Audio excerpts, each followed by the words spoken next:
Gordas. Historia de una batalla. De la autora Isabel Velázquez. Audiolibro. Segunda parte. Los gordos no mueren de amor. Al menos no en el sentido cinematográfico de la imagen. No languidecen, no se malpasan y en todo caso engordan 10 kilos cuando su amante los deja.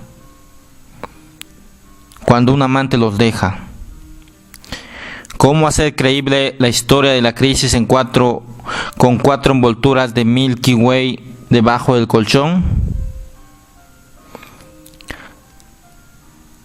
Si la dama de las camelias hubiera pesado 100 kilos, habría sido una pobre gorda exagerada, demasiado floja para levantarse de la cama y sacudirse el resfriado.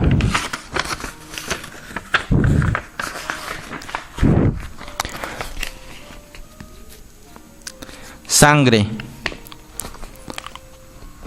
1. Aún los gordos tienen reglas. Digo, aún tienen reglas como decir que aún respiran, aún tienen alma, aún son humanos. En estos tiempos en que reina lo políticamente correcto, es preciso esquivar los comentarios acerca de negros, extranjeros y mancos. Y solo nos queda la mansedumbre de los gordos para depositar en ellos nuestra íntima ira, nuestras más secretas frustraciones. Decía, aún los gordos tienen reglas. Ella, por ejemplo, las seguía todas como verdad revelada. Regla número 1. La mejor manera de engañar el cuerpo es pensar flaco. Es decir, hay que estar convencido de que lo que uno come no engorda. No es lo mismo, por ejemplo, despacharse una rebanada doble de PPP, pizza de pepperoni y pimiento, así como así, que meditar el asunto, pensar que hemos fallado. Pero, ¿qué nos levantaremos en cuanto haya pasado por nuestros labios el último pedazo de esa pizza en particular y que nunca, aunque florezcan en los árboles, habremos de probar otro más de los alimentos chatarras que del cielo nos dio para entrar en el jardín del placer y olvidar? ¿Acaso por instantes que Cindy Crawford tiene una cintura de 50 metros en sus días malos? Digamos que no se ha escrito suficiente acerca del poder moralizante de la culpa. Regla número 2. Todos los guapos son tontos. Hombres y mujeres, jóvenes y viejos, lo mismo da. Buen cuerpo, cara bonita, pestañas hasta el cielo y encima inteligencia. Dios no conoce tanta crueldad. Regla número 3. Para sobrevivir hay que ser invisible.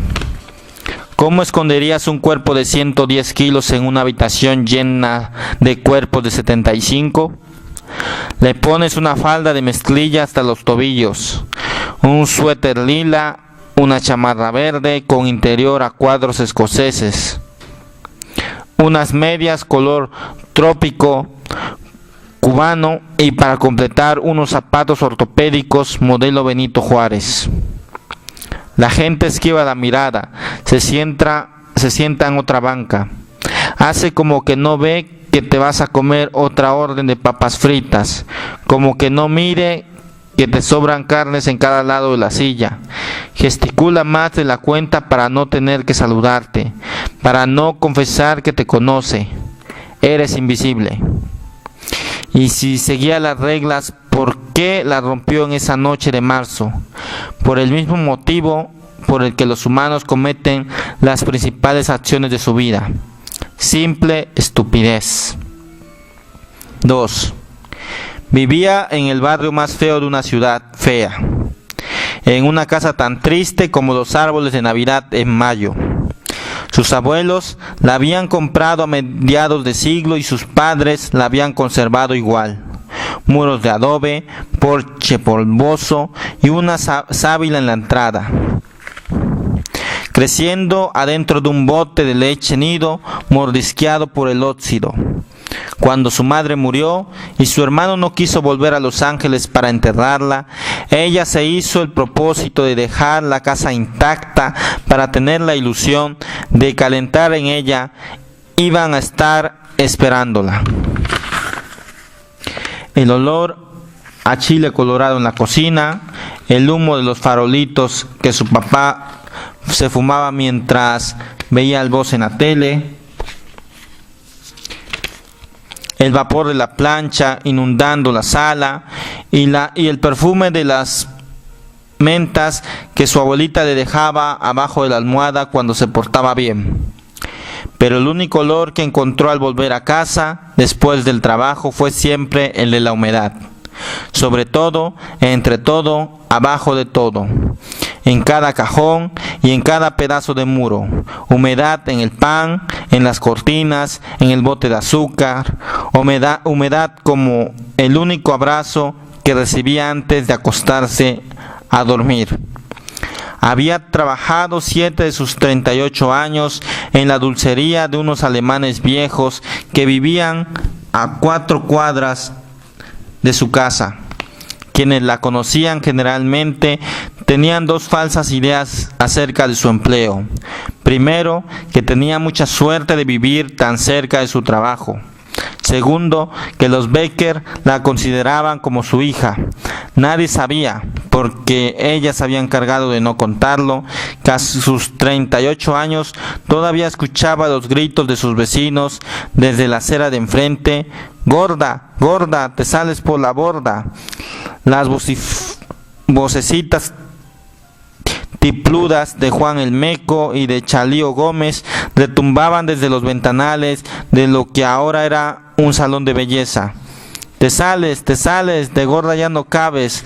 Apretaba el paso al llegar a la casa de Clara Fernández y como todos los días fracasaba en el intento de no sentir sobre la piel el uniforme escolar que no había usado desde hacía por lo menos 22 años.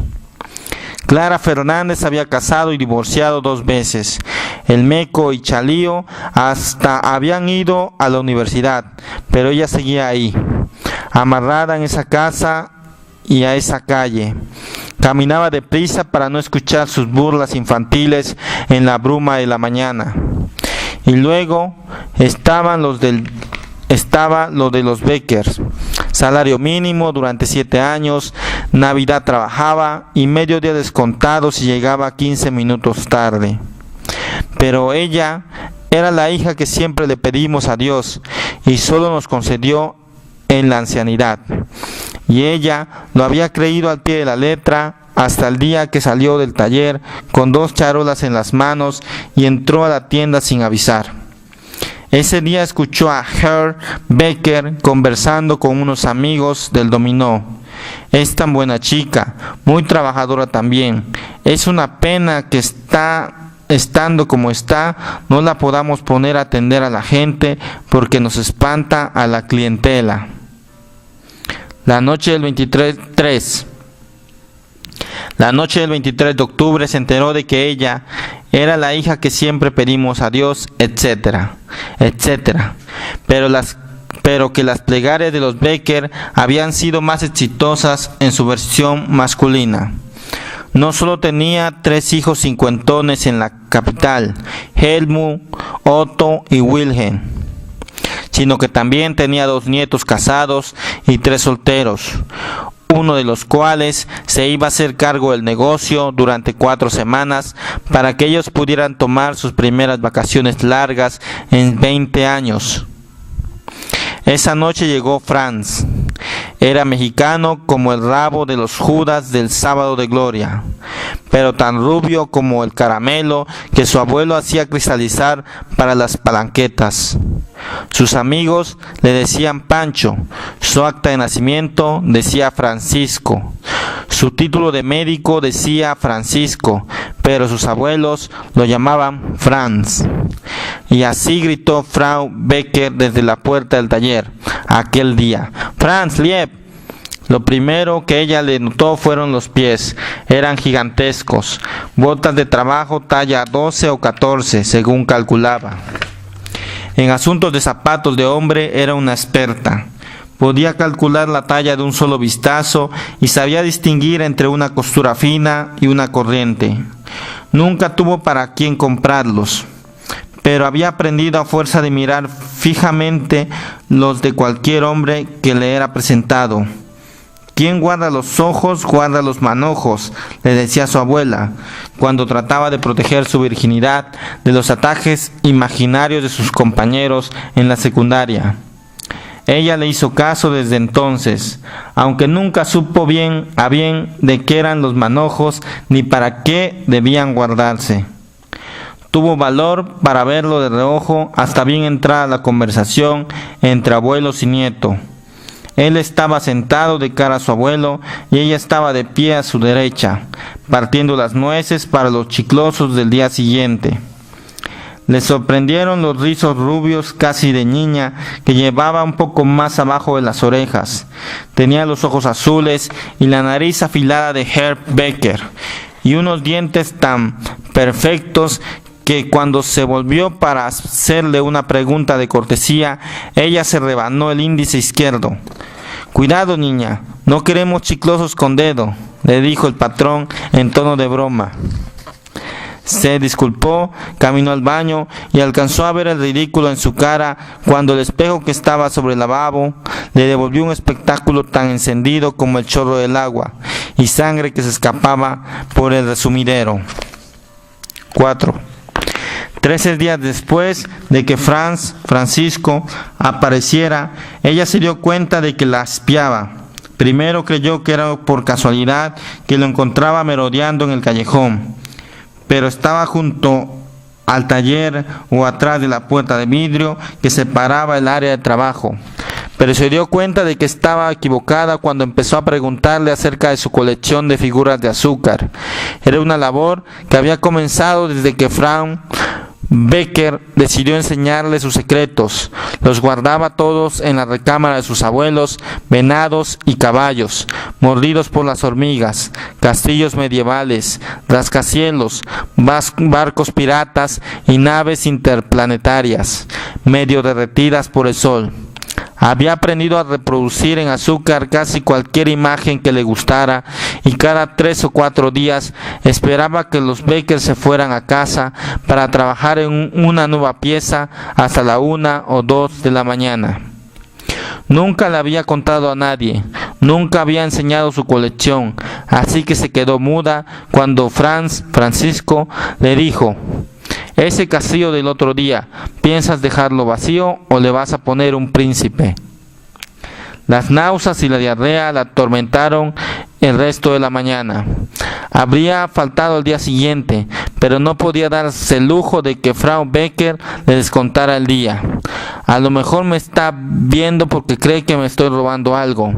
A lo mejor me parezco a alguien que conoce. A lo mejor le gustan las gordas. Porque hay hombres a los que les gustan las gordas. Y si les gustan las gordas, a lo mejor...». 5. A lo mejor se acabó el 19 de noviembre.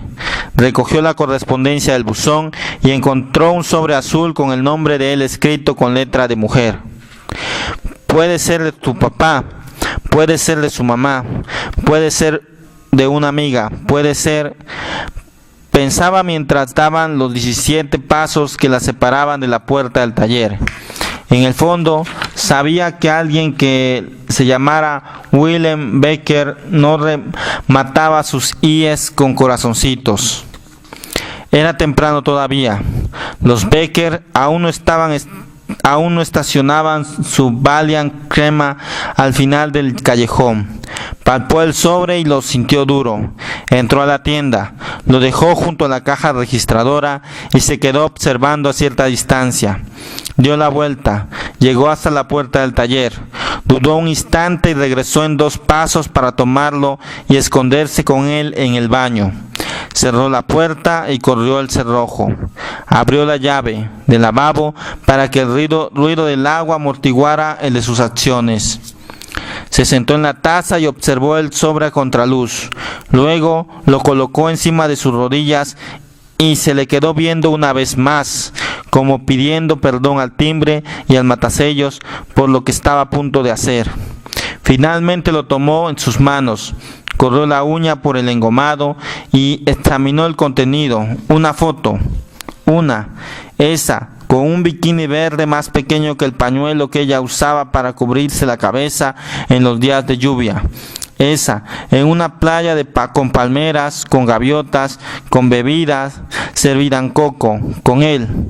El refuerzo fue lo que caló más hondo. Caligrafía ordenada, corazoncitos en las IES. Franz, baby, para que sepas de lo que te has perdido en estas semanas de no estar conmigo. Aquí te mando ese recuerdo de nuestro último fin de semana. Te estamos esperando el mar y yo. Regresa pronto porque me urge.